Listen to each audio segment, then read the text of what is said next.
নমস্কার, আপনারা দেখছেন online.com YouTube channel only right information.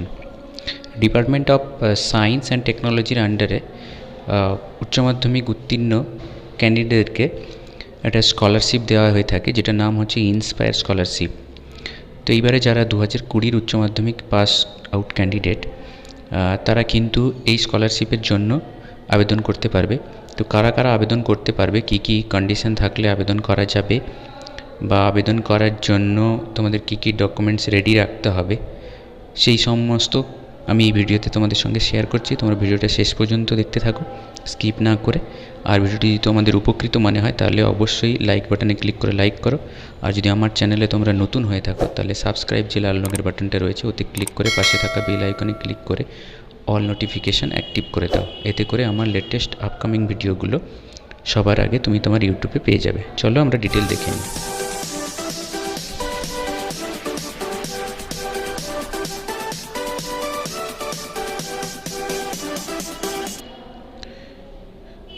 Department of science and টেকনোলজির ওয়েবসাইটে লেফট সাইডে দেখো inspire scholarship 2020 call for admission under inspire scholarship for higher secondary education SHE 2020. The online application submission process shall commence from 1st November 2020 and shall end 31st December 2020. অর্থাৎ 1 November থেকে কিন্তু অ্যাপ্লিকেশনটা শুরু হয়ে গেছে। তো আমরা ডিটেল যে অ্যাডভার্টাইজমেন্টটা সেটা আমরা দেখে নিচ্ছি। Ministry of science technology, department of science and টেকনোলজির আন্ডারে যে নোটিফিকেশানটা পাবলিশ হয়েছে সেটা দেখে নিচ্ছি। Call for application under SHE 2020. Application for the year 2020 are invited from eligible candidates for Inspire Scholarship under Scholarship for Higher Education SHE component of Innovation of Science pursuit for Inspire Research Inspire scheme of the Department of Science and Technology. Interested and eligible student must apply and submit their application with all essential documents through online mode only. Through the web portal, website address ta dewa royeche. Web portal will be functional from 1st November 2020 and will be available up to 31st December 2020 for submission of application. The detailed notification of this announcement call is available in the website onlineinspire.gov.in. অর্থাৎ আমরা ইন্সপায়ারের জন্য কারা যোগ্য বা detail নোটিফিকেশানটা ইন্সপায়ারের ওয়েবসাইটেই পেয়ে যাচ্ছি, যেটা আমি দেখাচ্ছি তোমাদেরকে, তোমরা দেখে নাও। তো প্রথমেই কী দেওয়া আছে, submission of application for scholarship of higher education SHE component of innovation in science pursuit for inspired research inspire call for application under SHE। তো এখানে কিন্তু application are invited for eligible candidate of scholarship for higher education. Total 10,000 scholarship direct মোডেই দেওয়া হয় প্রত্যেক বছরেই যারা 12 pass করেছে। এবারের ক্ষেত্রে pass out first 12 in the year 2020 শুধুমাত্র যারা 2020-তে পাস করেছে এবং recognise Indian state and central board থেকে পাস করেছে। পাস করার পরে বিএসসি বা বিএসসি অনার্স কিংবা 4 বছরের বিএস বা 5 বছরের এমএসসি বা এমএসএ যে কোনো ইউজিসি রেকগনাইজ কলেজে ইউনিভার্সিটিতে ভারতেই পড়ছে, তারাই কিন্তু এই স্কলারশিপের জন্য যোগ্য। অর্থাৎ সায়েন্স নিয়ে অবশ্যই পড়তে হবে, বিএসসি হোক, বিএসসি অনার্স হোক, এমএসসি হোক বা এমএসসি অনার্স হোক। এবারে কি স্কলারশিপ ভ্যালু কী দেওয়া হয়ে থাকে ক্যান্ডিডেটদের, each eligible candidate will receive scholarship valued 80,000 annually, প্রত্যেক বছর 80,000 টাকা পাবে। Cash value payable to scholarship holder 60,000 per annum, 60,000 cash value. Attachment fee of 20,000 will be paid only those candidate who undertake summer time research project. তাহলে 60,000 কিন্তু সবাইকে সবার অ্যাকাউন্টে দেওয়া হবে, বাকি 20,000 টাকাটা যারা সামার রিসার্চ প্রজেক্ট আন্ডারটেক করবে তারাই পাবে। আর এটা কতদিন ধরে স্কলারশিপটা ক্যান্ডিডেটরা পাবে, ডিউরেশন অফ সাপোর্ট যেটা রাইট সাইডে দেওয়া আছে, selected candidate will supported for a maximum period of 5 years, সর্বাধিক 5 বছর পাবে। সেক্ষেত্রে যদি কেউ গ্র্যাজুয়েশন করে সে 3 বছর পাবে, যদি কেউ ইন্টিগ্রেটেড মাস্টার ডিগ্রিতে ভর্তি হয় সেক্ষেত্রে সে 5 বছর পাবে। এবার এলিজিবিলিটি কি, কারা পাবে বা কারা আবেদন করতে পারবে? Eligibility of candidate will be based on performance of board examination within cut off threshold top 1% of state and central examination. অর্থাৎ ওয়েস্ট বেঙ্গলে যে রেজাল্ট পাবলিশড হয়েছে প্রত্যেকটা স্টেটের কিন্তু টপ 1% স্টুডেন্টদেরকে কিন্তু কাট অফ মার্ক ধরা হবে, বা প্রত্যেক স্টেটের একটা কাট অফ মার্ক প্রত্যেক বছর ধরেই করা হয়। আমি গত বছরে যে কাট অফ মার্ক আছে সেটা আমি দেখিয়ে দিচ্ছি, পরে শেষের দিকে দেখিয়ে দিচ্ছি। অর্থাৎ টপ 1% স্টুডেন্টরা কিন্তু এই স্কলারশিপের জন্য যোগ্য হিসেবে বিবেচিত হবে। এই বছরে যে কাট অফ মার্ক হবে তাতে টপ 1%-এর মধ্যে যে সমস্ত স্টুডেন্টরা আসবে তারা কিন্তু সবাই এই স্কলারশিপটা পাবে, যদি তারা সায়েন্স নিয়ে বিএসএমএস বা বিএসসি এমএসসি নিয়ে যে কোনো রেকগনাইজড ইউনিভার্সিটিতে বা কলেজে পড়ছে।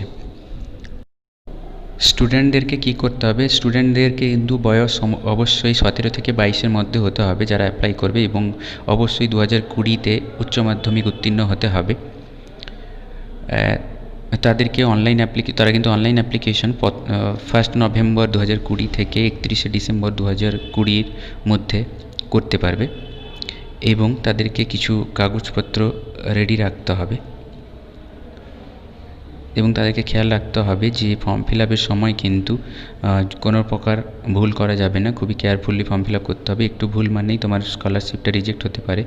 আর অ্যাপ্লিকেশন করার পরে কোনো প্রিন্ট আউট কপি বাই পোস্টে তোমার পাঠানোর দরকার নেই, অনলাইনে অ্যাপ্লিকেশন করলেই হবে। তারপরে যদি তুমি কাট অফ মার্ক ওয়াইজ সিলেক্ট হয়ে যাও সেক্ষেত্রে তোমাকে ইন্সপায়ার থেকে ইমেল বা এসএমএসের মাধ্যমে ইনফর্ম করা হবে বাকি ফার্দার স্টেপগুলো তুমি কীভাবে করবে, বা তোমার স্ট্যাটাসটা জানিয়ে দেওয়া হবে। Do not submit more than one application. একটা ক্যান্ডিডেট কিন্তু একটাই অ্যাপ্লিকেশন সাবমিট করবে। প্রথমে ভুল করে ফেলেছি তারপরে আবার একটা অ্যাপ্লিকেশন সাবমিট করলাম, সেক্ষেত্রে কিন্তু দুটো অ্যাপ্লিকেশানই তোমার রিজেক্ট হয়ে যাওয়ার চান্স থাকবে। No claim shall be entertain in case of incomplete or non submitted application. যদি কেউ অ্যাপ্লিকেশন ইনকমপ্লিট রেখে সাবমিট করে দেয় আবার অ্যাপ্লিকেশন সাবমিট করে না থাকে সেক্ষেত্রে কিন্তু কোনো ক্লেমই গ্রাহ্য হবে না। এইবারে কী কী ডকুমেন্টস তোমার অনলাইন অ্যাপ্লিকেশনের ক্ষেত্রে লাগবে সেটা দেওয়া আছে।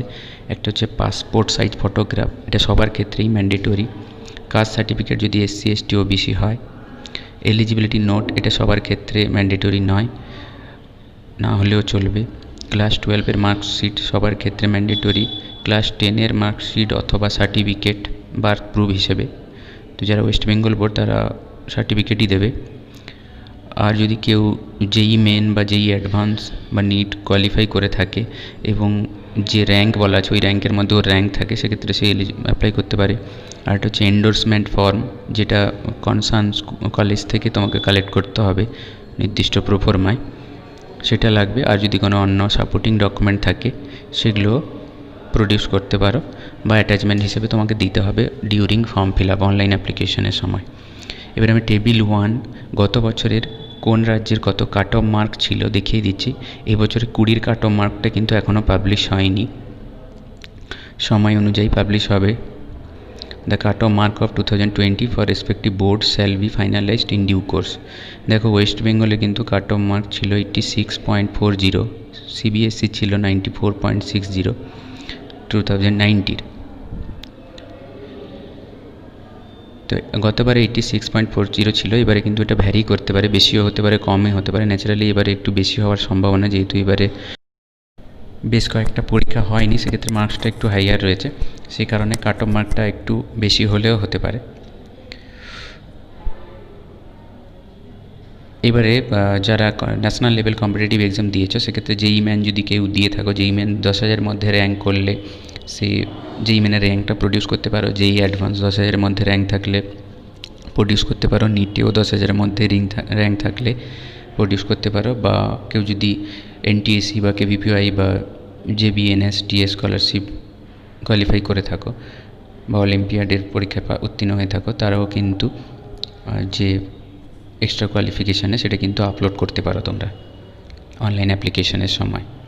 কিন্তু মনে রাখতে হবে র্যাঙ্কগুলো যেটা বলা রয়েছে 10,000-এর মধ্যে কিন্তু তোমাকে জেই মেন জেই অ্যাডভান্স বা নিটের র্যাঙ্কটা অবশ্যই থাকতে হবে, তাহলেই তুমি ওটাকে আপলোড করবে তোমার র্যাঙ্ক কার্ডটা।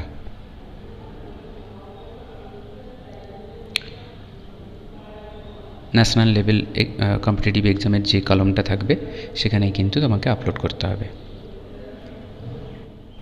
এবারে দেখো তোমরা কী কী সাবজেক্ট নিয়ে পড়লে তবেই ইন্সপায়ারের জন্য অ্যাপ্লাই করতে পারবে সেটা দেওয়া রয়েছে। এটা হচ্ছে physics, chemistry, mathematics, biology, statistics, geology, anthrophysics, astrophysics, astronomy, economics, electronics, botany, zoology, biochemistry, anthropology, microbiology, geophysics, geochemistry, atmospheric science, oceanic science, এগুলো থাকলেই কিন্তু তোমরা অ্যাপ্লাই করতে পারবে। তো বন্ধুরা, আজকের ভিডিওটা এখানেই শেষ করছি। যদি তোমাদের উপকৃত মনে হয় তাহলে অবশ্যই ভিডিওটাতে লাইক করবে, আর আমার চ্যানেলে নতুন হলে সাবস্ক্রাইব করে পাশে থাকা বেল আইকনে ক্লিক করে অল নোটিফিকেশন অন করে দেবে।